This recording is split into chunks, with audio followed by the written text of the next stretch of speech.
Hello student, this is Naveen Upadhyay. You are watching your favorite subject physics. Now we will start a new lecture. First of all, we will connect our lecture to the last topic. और my dear last lecture में हमने बात की थी projection on inclined plane और आज हम projectile से रिलेटेड कुछ कंसेप्चुअल क्वेश्चंस की बात करेंगे। और सबसे पहला क्वेश्चन जो मैंने आपकी स्क्रीन पर ले रखा, projectile is projected with linear momentum p, making angle theta with the horizontal,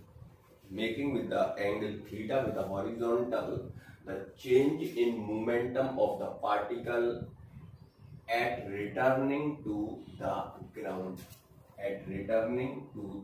ground, तो ये मैंने प्रोजेक्शन ले लिया एक इन एक्स वाई प्लेन, और इसकी जो initial velocity u at angle theta with the horizontal. तो माय डियर, हम अपन ये चीज जानते हैं कि जब कोई पार्टिकल सेम हाइट पर, velocity same in opposite direction, तो अगर ये वेलोसिटी u से तुमने प्रोजेक्ट किया है एट एंगल थीटा और ये जब रिटर्न होगा ग्राउंड पे तो इसकी जो वेलोसिटी होगी वो सेम होगी, बट एंगल चेंज हो जाएगा, ये एंगल, तो ये थीटा। तो अगर हम मोमेंटम की बात करते हैं तो मोमेंटम भी यहाँ पर अगर p है, p is equal to M V होता है, p is equal to M V. तो जो वेलोसिटी का डायरेक्शन वही मोमेंटम का डायरेक्शन, तो मोमेंटम p, तो यहाँ पे भी मोमेंटम क्या होगा, p होगा। अब अगर मैं इसके कंपोनेंट कर देता हूँ तो यहाँ पे जो मोमेंटम है उसका x कोऑर्डिनेट हो जाएगा, px हो जाएगा p cos थीटा, और वर्टिकल कंपोनेंट हो जाएगा p sin theta, py vertical component initially, और यहाँ पे अगर हम बात करते हैं तो ये p cos थीटा और वर्टिकल हो गया p sin थीटा। ठीक है, तो अब जो मोमेंटम चेंज है वो p2 माइनस p1 कर देता हूँ मैं, ये a पॉइंट और ये b पॉइंट और ये मैक्सिमम हाइट c। तो change in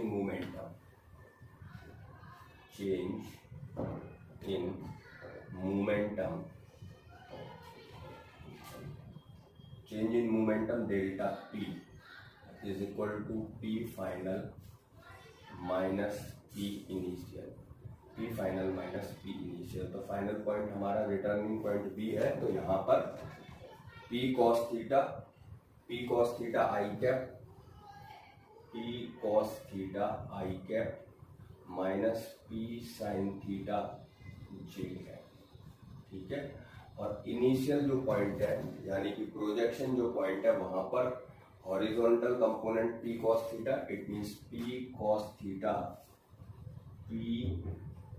theta i cap, और प्लस जो वर्टिकल कंपोनेंट है on y, positive y axis, p sin theta j cap. तो यहाँ पे अगर अपन इसको सॉल्व कर लेंगे तो p cos थीटा से p cos थीटा कैंसिल, और ये p sin थीटा माइनस और p sin थीटा माइनस, तो ये हो जाएगा delta p is equal to minus 2p sin theta j cap. अगर मैं इसका मैग्नीट्यूड ले लेता हूँ तो जो मैग्नीट्यूड है वो हो जाएगा 2p sin theta. Magnitude my dear कितना हो गया, 2p sin थीटा, और 2p sin थीटा तो जो आपका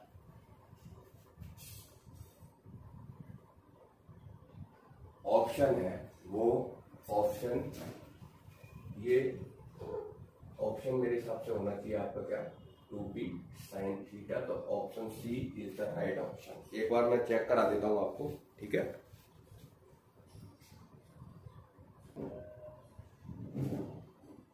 अपना question number second, particle is projected with kinetic energy K if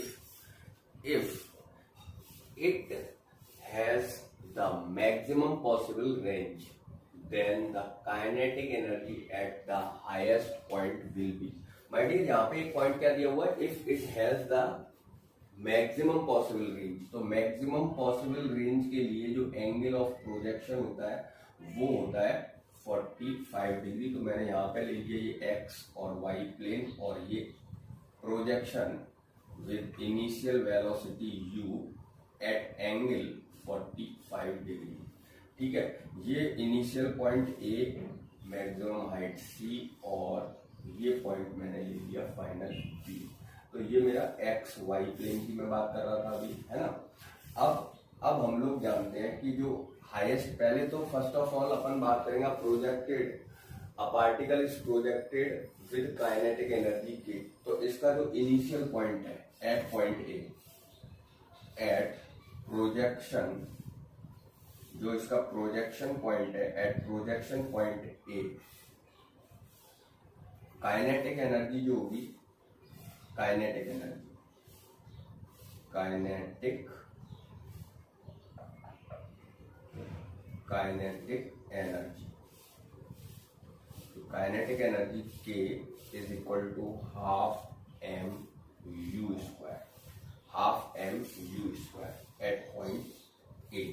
अब अपन हाईएस्ट पॉइंट की अगर बात करते हैं तो हाईएस्ट पॉइंट पर माय डियर जो वर्टिकल कंपोनेंट है, वर्टिकल जो कंपोनेंट है वो 0 हो जाता है और जो हॉरिजॉन्टल कंपोनेंट है वो सेम रहता है Vx। Vx अपना क्या रहता है हॉरिजॉन्टल कंपोनेंट u cos 45। तो जो काइनेटिक एनर्जी होगी at highest point, kinetic energy at highest point, जो काइनेटिक एनर्जी होगी हाईएस्ट पॉइंट पर K C is equal to half m v x square, half m v square.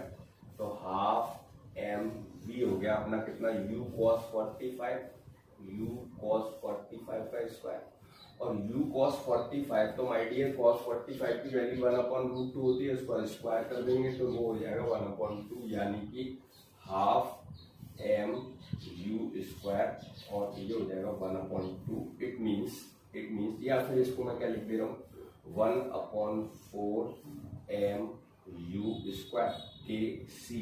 तो जो के सी है वो इनिशियल पॉइंट जो प्रोजेक्शन पॉइंट था उसका हाफ है, इसका मतलब के सी इज इक्वल टू हो गया अपना k/2, k/2 यानी कि 0.5 के।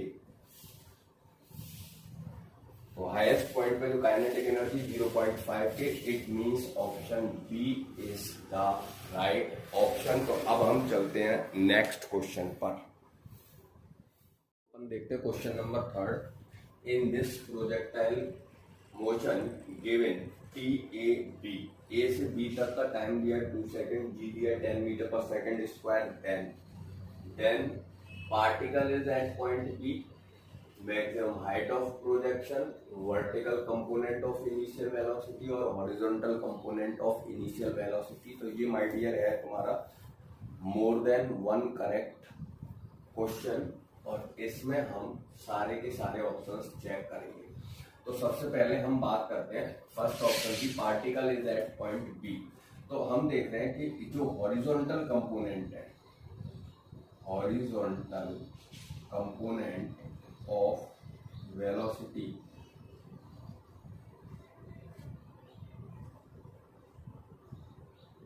always same, horizontal component of velocity always same। तो यहाँ पर जो कंपोनेंट होगा और यहाँ पर जो कंपोनेंट होगा u cos थीटा, और यहाँ पर जो कंपोनेंट होगा u cos थीटा, और यहाँ पर जो कंपोनेंट होगा u cos थीटा। तो हॉरिजॉन्टल कंपोनेंट ओवरऑल क्या रहता है, सेम रहता है। और हॉरिजॉन्टल कंपोनेंट अगर अपना सेम है, इट मींस जो डिस्प्लेसमेंट हुआ है, horizontal displacement O to A, x O to A is equal to होगा x जो A to B है वो कितना है 40 है ना। तो ये जो 20 है और ये 40 है, इसका मतलब A to B upon 2, A to B upon 2 और is equal to X B C, X B C. तो हम यहाँ पे इसको ले सकते हैं T O A is equal to T A B upon Q is equal to T B C. तो यहाँ से T O A is equal to T B C is equal to T A B. तो T A B अपन को कितना दिया है, 2 second दिया है, तो 2/2 इट मीन्स 1। तो टी ओ ए और टी बी सी 1 सेकेंड हो गया। तो हमें टाइम पूछ रहा है O to B, time particle is at point B. तो फर्स्ट जो ऑप्शन है उसको चेक कर लेते हैं, T O B. T O B होगा T O A plus T A B. तो ये हमारा हो गया कितना, 2 + 1 यानी कि 3 सेकेंड। तो ये फर्स्ट ऑप्शन अपना आ गया। अच्छा, यही अगर मैं टोटल टाइम की बात करूँ, टोटल टाइम और मैं निकाल देता हूँ आपको फटाफट से। Total time of projectile. तो टोटल टाइम अपना कितना हो जाएगा, टोटल टाइम हो जाएगा t is equal to T O A B और बी सी। तो जो टोटल टाइम हो गया वो अपना हो गया t इज इक्वल टू 1 + 2 + 1 यानी कि 4 सेकेंड। इसका अभी अपन यूज करेंगे। अब चलते हैं हम यहाँ पे इसका यूज कर लेंगे सेकंड ऑप्शन की तरफ। सेकंड ऑप्शन में अपन से क्या कहता है, सेकंड ऑप्शन में कह रहा है height, maximum height of projection. तो माय डियर ये हमें दे रखा है कितना, 15 सेंटीमीटर, 15 मीटर दे रखा है, और ये भी कितना है, 15 मीटर है। आगे अपन ये वाली हाइट निकाल ले रहे हैं, कौन सी, प्रोजेक्टाइल ए टू बी। अगर हम बात करते हैं प्रोजेक्टाइल ए टू बी, तो यहाँ पे ए टू बी के लिए जो रेंज है वो 40 मीटर है, और ए टू बी का टाइम भी अपन को दिया हुआ है। तो T A B is equal to हो जाएगा क्या, टाइम जो होता है प्रोजेक्शन का वो क्या होता है, 2u/g, 2u/g। तो यहाँ से ये टाइम कितना है अपना, 2 है। तो ये 2 से 2 कैंसिल हो जाएगा, 2 से 2 कैंसिल हो जाएगा। तो यहाँ से uy इज इक्वल टू आ गया 10। ये ए टू बी प्रोजेक्शन की बात कर रहा है ना, 10 मीटर पर सेकेंड। और uy आ गया, और ux तो हमें रेंज से ux हम निकालेंगे, लेकिन हमें जरूरत नहीं है, h की जरूरत है। तो जो height of projectile A to B, तो ये हो जाएगा h is equal to uy² upon 2g, uy² यानी कि 100 अपॉन 2g यानी कि 20 यानी कि 5। तो टोटल हाइट कितनी हो गई, टोटल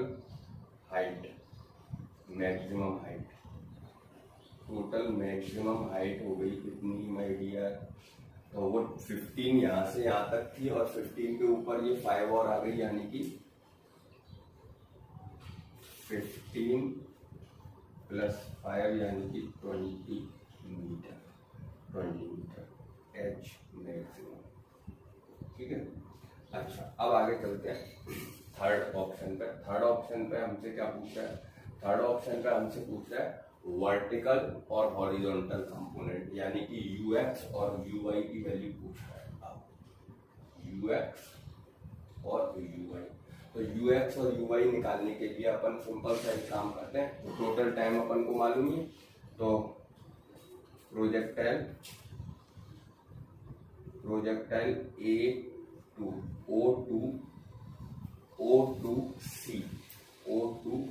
तो O2C के लिए अगर मैं T लेता हूँ तो क्या होगा, T इज इक्वल टू हो जाएगा 2u/g, और T टोटल टाइम हमारा कितना है, 4 सेकेंड है। तो ये हो जाएगा इज इक्वल टू 4। तो यहाँ से मैं निकालूंगा, यानी कि uy अपना कितना आ गया, uy इज इक्वल टू कितना आ गया, uy हो गया 40/2 यानी कि 20 मीटर पर सेकेंड। अच्छा, फोर्थ ऑप्शन पे चलते हैं। तो uy अगर अपना 20 मीटर पर सेकेंड है और ux और चाहिए, तो हॉरिजॉन्टल रेंज ले लूँ, हॉरिजॉन्टल रेंज। तो हॉरिजॉन्टल रेंज की अगर अपन बात करेंगे तो हॉरिजॉन्टल रेंज कितनी होगी 20 + 40 + 20, तो ये कितनी होगी 20 80 हो गई ना। 80 = 2ux uy/g। तो यहाँ से ये 800 और ये 400, तो uy हो गया कितना 800/4, ये uy 40 हो गया, तो ये हो गया 20 मीटर/सेकेंड uy। तो यहाँ पर ux और uy, तो चारों ऑप्शन ए भी करेक्ट है, ऑप्शन बी भी करेक्ट है, ऑप्शन सी भी और ऑप्शन डी भी, चारों के चारों ऑप्शन अपने क्या है करेक्ट है। तो चलते हैं नेक्स्ट क्वेश्चन पर। तो ये लिया क्वेश्चन नंबर 4 मैंने। Two inclined planes OA and OB intersects in a plane having their inclination alpha and beta shown in figure. Alpha and beta is equal to 30 degree and OP जो side है वो हमें दे रखी है 4.9 metre. कितना दे रखा है 4.9 मीटर। इसको मैं अभी ये कंसीडर कर लेता हूँ। तो सबसे पहले हम, और जो इंक्लाइन यहाँ पे जो प्रोजेक्शन हो रहा है वो परपेंडिकुलर और लैंडिंग भी परपेंडिकुलर हो रही है। तो अब P to Q time of flights और इनिशियल वेलोसिटी की बात कर रहे हैं अपन। तो सबसे पहले एंगल ऑफ प्रोजेक्शन अगर हम लेंगे तो यहाँ पे ये जो एंगल है वो होगा 30 डिग्री और ये एंगल 60 डिग्री हो जाएगा। इस लाइन को अगर हॉरिजॉन्टल लाइन में मैं कंटिन्यू आगे रखता हूँ तो यहाँ पे है ये इंटरसेक्ट, ये जो एंगल है ये होगा 30 डिग्री और इसको वर्टिकली अगर हम यहाँ पे परपेंडिकुलर ले लेते हैं M, तो 2 राइट एंगल्स। और अब ये बन गया है ग्राउंड टू ग्राउंड प्रोजेक्शन। तो रेंज अगर मैं लेता हूँ यहाँ पर रेंज, तो रेंज अपना हो जाएगा 2pm। और 2pm रेंज का जो फॉर्मूला होता है वो माय डियर क्या होता है u² sin 2 theta. u² sin 2 theta, theta मैंने अभी बताया आपको कितने डिग्री है 60 degree. u² sin 2 theta upon g is equal to 2pm। और pm इसका मैं अगर कंपोनेंट ले लेता हूँ तो ये आ जाएगा a cos 30, a cos 30। तो ये हो गया u² sin 120। sin 120 की जो वैल्यू है u² अपॉन g और sin 120 की वैल्यू होती है √3/2। इधर अगर अपन आते हैं तो 2 इंटू a की वैल्यू है 4.9 और cos 60 की वैल्यू cos 30 की वैल्यू √3/2। √3/2 से √3/2 तो u² इज इक्वल टू आ गया 9.8 इंटू 9.8। तो u की जो वैल्यू है वो आ गई अपनी 9.8 और g इसको मैं यूनिट में डालता हूँ मीटर/सेकेंड। अब चलते हैं आगे। ये आ गई अपनी initial velocity of the particle. और अब हम टाइम ऑफ फ्लाइट की बात करते हैं। तो टाइम ऑफ फ्लाइट के लिए, टाइम ऑफ फ्लाइट आसान है। Time of flight P to Q time of flight. तो T इज इक्वल टू हो जाएगा अपना कितना 2u sin 60 upon g। T is equal to 2u, u की वैल्यू अपनी कितनी आ रही है, u की वैल्यू अपनी आ रही है 9.8 यानी कि g और अपॉन g और sin 60 की वैल्यू हो गई √3/2। तो g से g कैंसिल हो जाएगा, 2 से 2 कैंसिल हो जाएगा, तो √3 यानी कि 1.732 सेकेंड। तो नेक्स्ट क्वेश्चन देखते हैं माय डियर। मैंने लिया क्वेश्चन नंबर 5।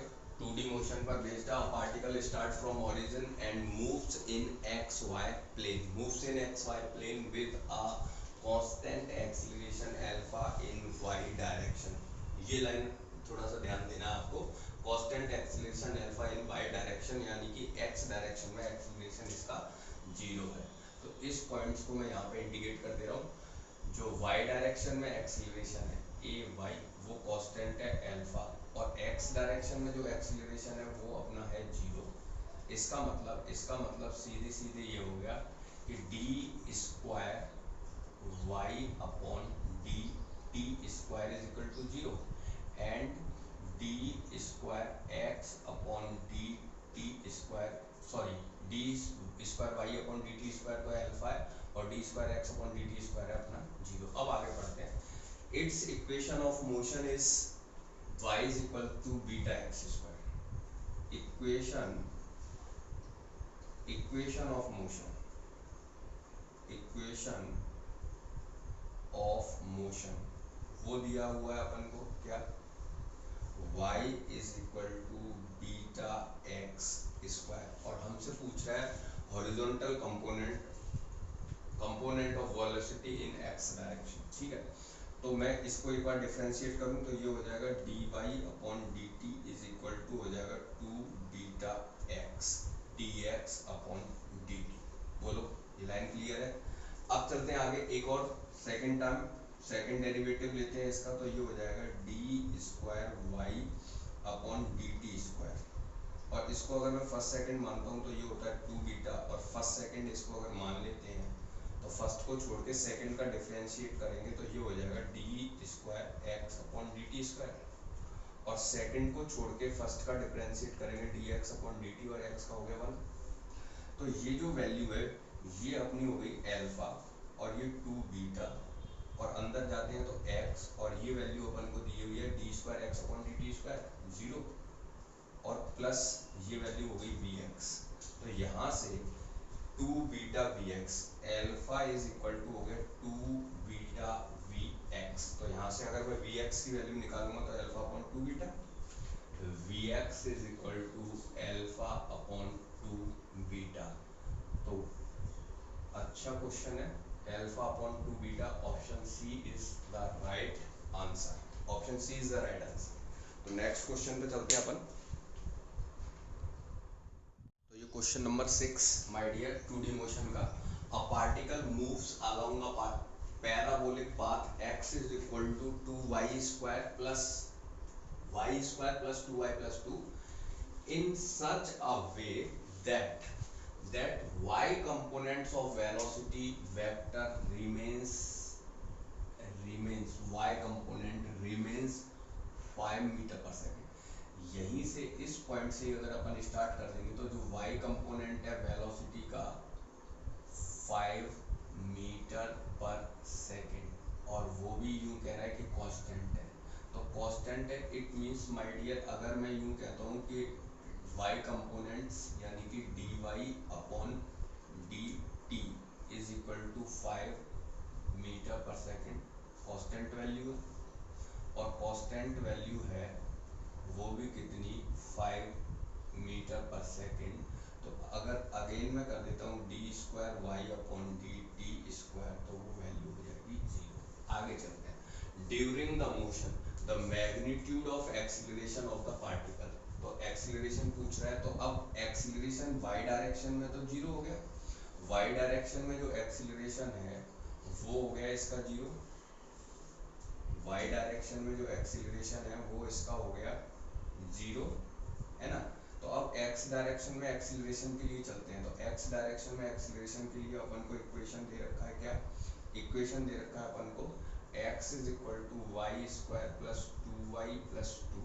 इसका डिफरेंशिएट करता हूँ मैं एक बार तो dx अपॉन dt ये बन जाएगा अपना कितना, ये अपन का बन जाएगा देखो 2y dy अपॉन dt है ना और प्लस 2 dy अपॉन dt और 2 का डिफरेंशिएट हो गया जीरो।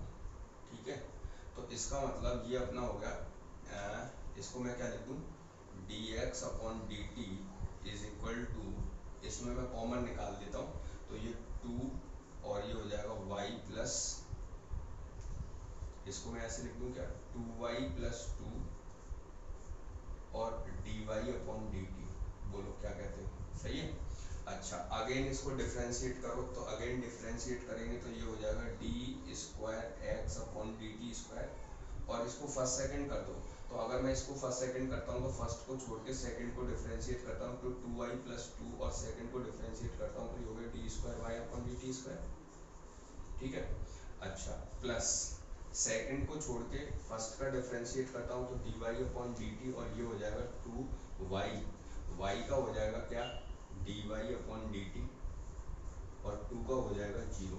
तो ये जो वैल्यू अपनी बन गई वो बन गई d square x upon D T square is equal to, यहाँ 2y प्लस 2 और ये वैल्यू है 0, d square Y upon D T square क्या है 0, तो 2y प्लस 2 और ये वैल्यू हो गई 0 प्लस, आगे चलते हैं तो ये हो गया 2 d Y upon D t का square, 2 d Y upon D t का स्क्वायर, और d Y upon D t तो ये हो गया अपना ए एक्स, ये वैल्यू हो गई 0, और 2 वी वाई का स्क्वायर, तो ये हो गया ए एक्स और 2 वी वाई का स्क्वायर, तो यानी कि 25, क्योंकि वाई अपन को दे रखा है कितना 5 मीटर पर सेकेंड, तो 25 टू जा, तो ये हो गया अपना कितना 50 मीटर पर सेकेंड स्क्वायर। तो अपना जो एक्सीलरेशन हो गया माय डियर, नेट एक्सीलरेशन जो हो गया a इज इक्वल टू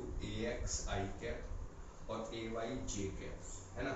तो जो y डायरेक्शन में एक्सीलरेशन है वो अपने ये तो हो गया 50 आई कैप, और ये y डायरेक्शन में क्या है 0, तो जो a है वो अपना आ गया 50 आई कैप मीटर पर सेकेंड स्क्वायर, और अगर मैग्नीट्यूड की बात करूंगा तो वो माय डियर हो जाएगा 50 मीटर पर सेकेंड स्क्वायर। तो option A is the right option. अच्छा क्वेश्चन है।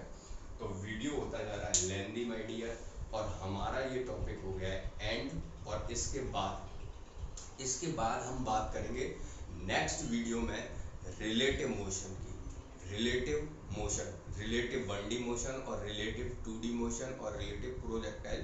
तो कंप्लीट रिलेटिव मोशन जो है वो हम नेक्स्ट वीडियो में डिस्कशन करेंगे।